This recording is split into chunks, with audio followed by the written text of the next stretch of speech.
Hello everyone, it is the Gaming Weasel back again with another video. In today's video, we're going to be covering what to do inside of Warframe on a daily basis. Now, first thing is first, definitely would recommend you log in, and that is it. If you don't want to play Warframe that day, or you don't want to do anything about Warframe related and not want to get burned out, definitely what I would recommend is just to log in, collect your daily login reward, and then leave, and that is basically it. Now, if you actually want to stay, a couple minutes, do some fun stuff, grind some cool little knickknacks and some doodads, well, couple of things that would be always great is, first things first, is some platinum farming. Now, you can farm platinum in many ways on a daily basis. First, one of which is going to be your daily standing cap. Now, your daily standing cap is, of course, determined by what mastery rank you are. So I'm mastery rank 26, and my daily standing cap is 29,000. So, what can I do with that standing? Let's say I've completely emptied this out. I have 0 standing remaining for this day.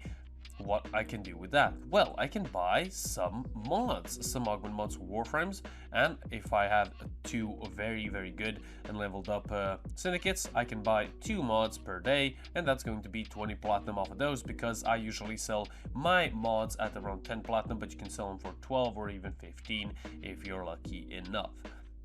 So that's, some platinum a day. So from 20 platinum to 30 platinum, which is very good. Now, also what you can do, now this can be done, well, not maybe on a daily basis. I mean, it can be done on a daily basis, but you cannot earn platinum from it. Of course, opening up relics, go for a little bit of relic runs. If there are any capture or extermination missions, maybe even sabotage, go for it, do it. You can always try to get a good, maybe a little cool little part, or maybe you can just farm ducats and sell them for Borokatir. Let's say you have a very good prime weapon or prime relic that is the Warframe or weapon is vaulted.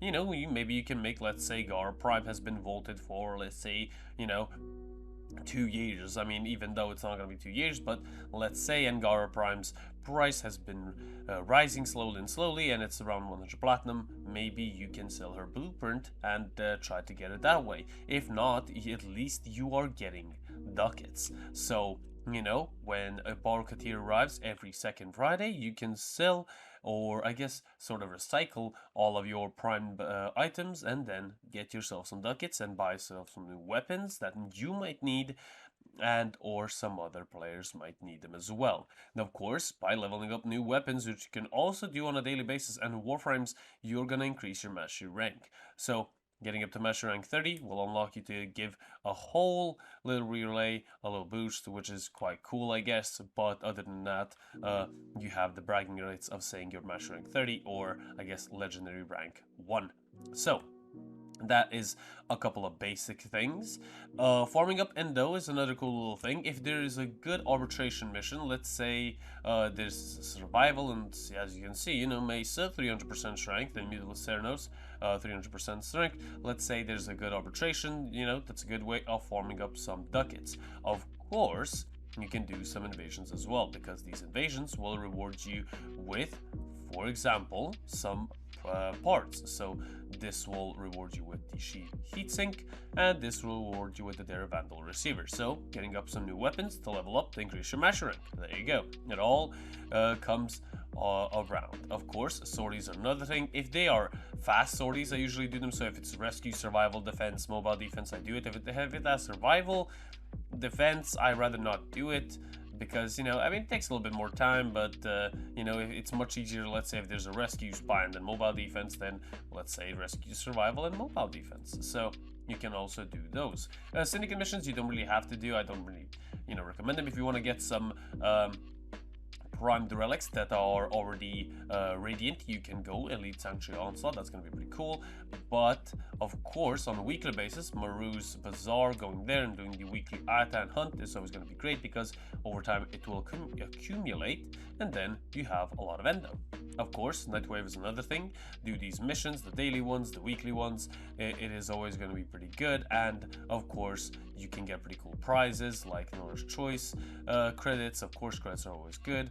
You know, maybe some forma as well, some arcanes, and a normal forma, which is very good, and some really cool looking cosmetics. So, you know, try to grind this out as much as you possibly can, just so you don't miss out. Then, after that, maybe play some Railjack missions. Try to get yourself some corrupted hollow keys for those attendant melee weapons. As I said, Kuva and sister hunting has been made much more easier, so you can do it in literally 1 or 2 hours, depending on your luck. So you can always do that as well. Kuva farming, if you have a lot of, ribbons. I don't. I only have 1 ribbon, I think, or 2. Oh yeah, 2 ribbons, which one is a pistol one and one is already very good, so I don't really mind it. But there you go. Also, you can increase your open world standing. Now, honestly, in my personal opinion, the best one is going to be the Campion Drift, or sorry, the Necrolist. This is going to be the best one because you unlock the helmet system through this, and honestly, the only one that I recommend, that I wholeheartedly actually ranked up to rank 5, is this one. But of course, having all 3 is going to be very good. Of course, Plains of Eidolon and or Valis. So having those 3 open worlds ranked up to level 5 or rank 5 is going to be very good as well. And that is basically it. Another thing that you can do, if you have the helmet invigoration system, invigorate your daily warframes or your weekly warframes. And then you will get 10 invigorations, which will allow you to invigorate 1 warframe of your choosing. So always try to do that. I didn't do mine, but I will be doing that later. So there you go. Those invigorations do not change your warframe in any way except increase their stats. So that is basically it. That's all I have to do, basically, and tell you. Credit grinding is also good, going the index, profit taker as well. You can do those 2, and maybe test out some new Warframe builds and new weapon builds and new weapons as well. So this has been it. If I missed something, leave it in the comment section below. This has been the Gaming Weasel. Leave a like, a comment, and subscribe for more content. That'll help me out a lot. And I will see you guys on the next one. The Gaming Weasel, over and out.